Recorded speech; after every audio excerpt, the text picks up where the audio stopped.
തിരുവനന്തപുരത്ത് നിന്ന് തന്നെയാണ് അടുത്ത വാർത്ത. തിരുവനന്തപുരം നെയ്യാറ്റിൻകരയിലെ വിവാദ സമാധി തുറന്ന് പരിശോധിക്കണമെന്ന പോലീസിന്റെ ആവശ്യത്തിൽ കളക്ടറുടെ തീരുമാനം ഇന്നുണ്ടായിരിക്കും. RDOയുടെ സാന്നിധ്യത്തിൽ ഗോപൻ സ്വാമിയുടെ സമാധി തുറക്കണമെന്നും മൃതദേഹം അതിനകത്തുണ്ടെങ്കിൽ പരിശോധിക്കണമെന്നുമാണ് പോലീസിന്റെ ആവശ്യം. മരണത്തിൽ ദുരൂഹത ആരോപിച്ച് നാട്ടുകാർ രംഗത്തെത്തിയതോടെയാണ് പോലീസ് സമഗ്ര അന്വേഷണത്തിന് തയ്യാറാവുന്നത്. അരുൺ മോഹൻ നെയ്യാറ്റിൻകരയിൽ നിന്ന് വിവരങ്ങളുമായി. അരുൺ, കേട്ടുകേൾവിയില്ലാത്ത തരത്തിലായിരുന്നു പെട്ടെന്ന് ഈ ഗോപൻ സ്വാമിയുടെ മക്കൾ അച്ഛൻ സമാധിയായി എന്നൊരു പോസ്റ്ററൊക്കെ ഒട്ടിച്ച് അവരുടെ ഒരു ഒട്ടും യുക്തിക്ക് നിരക്കാത്ത തരത്തിലുള്ള ഒരു വിശദീകരണമൊക്കെ വരുന്നത്. ഇതിന് പിന്നിലെ ദുരൂഹത നീക്കാൻ ഇപ്പോൾ പോലീസ് ഏത് തരത്തിലാണ് ശ്രമിക്കുന്നത്? ഇതിൻ്റെ ഒരു ഒഫീഷ്യലായി ഔദ്യോഗികമായി കളക്ടർക്ക് ഇവർ റിപ്പോർട്ട് കൈമാറി അനുമതി തേടുകയാണോ?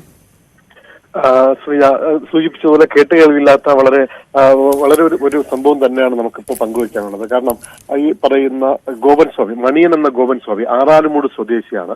ഇദ്ദേഹം കാലങ്ങളായി ഈ പറയുന്ന വീടിനടുത്തൊരു ക്ഷേത്ര സംവിധാനങ്ങളൊക്കെ വെച്ച് പൂജയും ആരാധനയും നടത്തി വന്നിരുന്നു. കുറച്ച് ഭക്തരൊക്കെ ഉള്ള ഒരു മനുഷ്യരായിരുന്നു.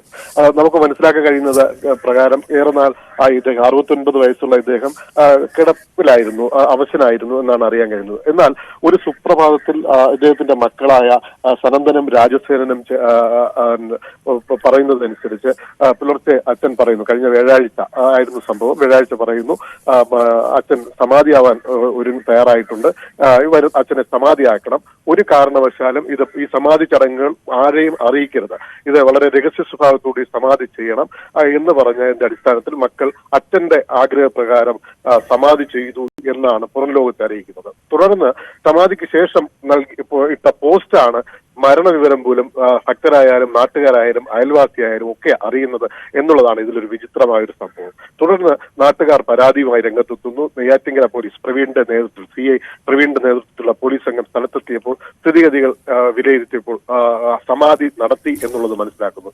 ഈ വ്യാഴാഴ്ച രാത്രി മുതൽ വ്യാഴാഴ്ച രാവിലെ മുതൽ വെള്ളിയാഴ്ച വരെ നീണ്ട ഒരു 24 മണിക്കൂറോളം അടുപ്പിക്കുന്ന ഒരു സമയക്രമത്തിലായി സമാധി ചടങ്ങുകൾ നടന്നു എന്നുള്ളതാണ് നമുക്ക് മനസ്സിലാക്കിയത്. എന്തായാലും പോലീസിന് ഇത്തരം ഒരു മത വിഷയം കൂടി ആയതിനാൽ പോലീസിനെ കല്ലറ പൊളിച്ച് കൈകാര്യം ചെയ്യാൻ പറ്റാത്ത ഒരു പ്രതിസന്ധിയിലേക്ക് എത്തിയതിനെ തുടർന്ന് കളക്ടറെ സമീപിക്കുന്ന ഒരു നിലപാടിലേക്കാണ് എത്തിയത്. ഇപ്പോൾ കളക്ടറുടെ ഉത്തരവിന് വേണ്ടിയാണ് നെയ്യാറ്റിൻകര പോലീസ് കാത്തിരിക്കുന്നത്. അതേസമയം ഒരു കാര്യം കൂടി കൂട്ടി പറയാം. ഇന്നലെ വിശ്വംഭരൻ എന്ന് പറയുന്ന ഒരു വ്യക്തി, അയൽവാസിയായ വിശ്വംഭരനായ എന്ന് പറയുന്ന വ്യക്തി ഗോപൻ സ്വാമിയെ കാണാനില്ല എന്ന് പറഞ്ഞ് ഒരു മിസ്സിംഗ് കേസ് കൂടി നൽകിയിട്ടുണ്ട്.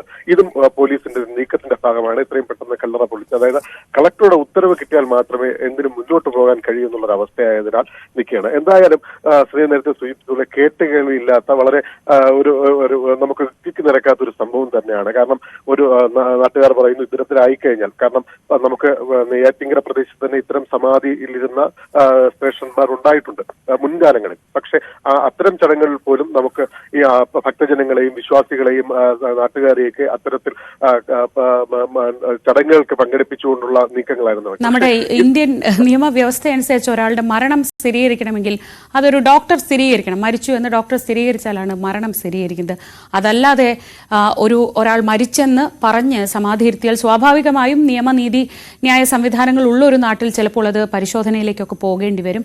എന്തായാലും ഇതിലെ ദുരൂഹതയും സംശയങ്ങളും ഒക്കെ നീക്കിയേ തീരൂ. അതിന് കളക്ടറുടെ ഉത്തരവാണിപ്പോൾ പോലീസ് കാത്തിരിക്കുന്നത്. അരുണാണ് വിവരങ്ങൾ നൽകിയത് നെയ്യാറ്റിൻകരയിൽ നിന്ന്.